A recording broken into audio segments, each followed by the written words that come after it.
Hello Evolution Connect family and subscribers. If you're catching this video, it might have just been because it was a notification, but this is for anybody who is stuck on the cancer miracle. You have to know how these miracles work, and the 3 tips that I have for you guys is number 1, use your pleb units to start with. Save your heavy hitters for the last 3 or 4 stages. I think advice I was giving to somebody was like you can have 4 sets of units, but you should plan for 3. Anyways, if they only have 3 fatigue too, you got to be thinking ahead, like divide the number of stages by, the number of good units you have, etc., whatever. Figure it out for yourself. But that's my first tip, is use your crap units to start with. You can cheese the first 3 or 4 miracle stages usually. There's also a pattern. So number 2 tip is watch for the pattern. So it seems to be that the first 1 or 2, maybe even 3 are kind of easy, and then the 4th one will hit you. That's when they want to knock out your unit. So just watch to see the pattern. I think in this miracle here it was every second one was a little bit harder, but I don't know, just keep an eye out for things like that. The 3rd tip that I have for you guys is don't be afraid to try units just for their skill, like alone. Like maybe they're a really crappy R unit, but they stun. You can use them to your advantage. Even if they're going to die, they're going to get that effect hit out, and you need to know which units do these things, and there are a lot of them actually in the R and SR, so be aware of those. Study up, get to the library, study. Oh, those are my top 3 tips. Use your pleb units, check for a pattern, see that you're only using your strong units if you absolutely have to, because you're struggling to have enough strong units. Only use them on those really hard ones, and don't be afraid to use units just for their effect. Okay. I also do not go into trying to get all the buffs from my leader. I don't change my leader. I go with the default.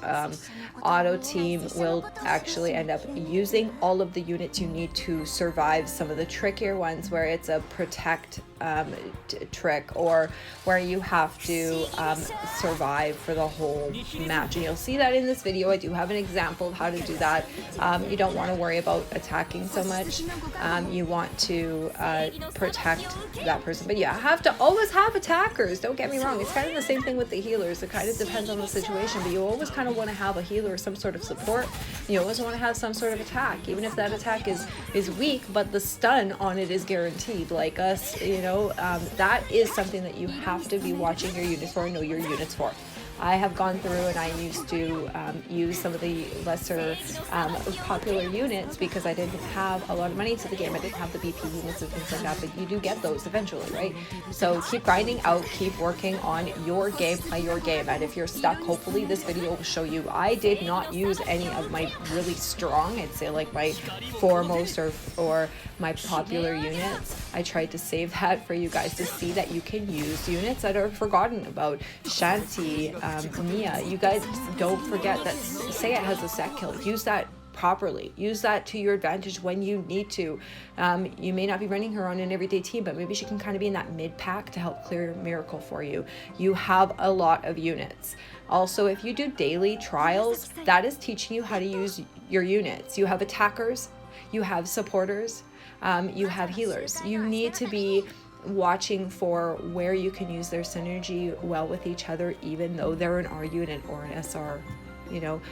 Don't be sad if you don't have the Shiki for stuns. There are other units that stun. Don't be sad if you don't have the Anna for heals. Don't worry, there's lots of other units that have heals or some sort of support for you.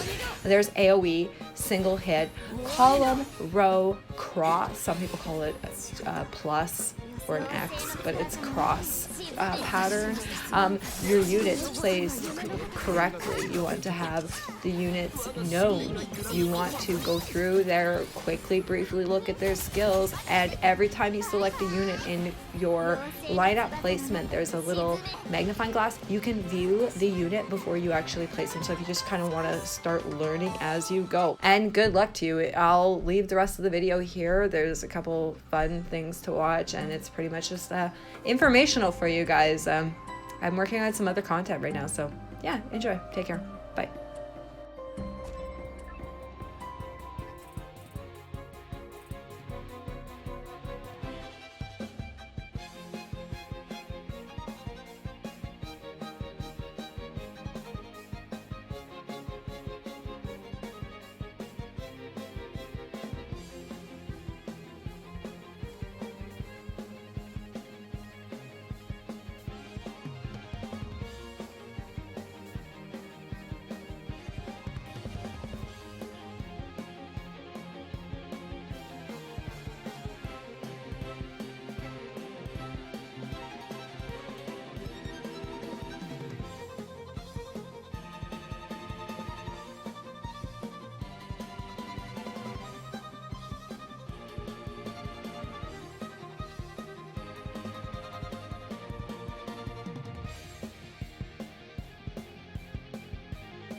Bye.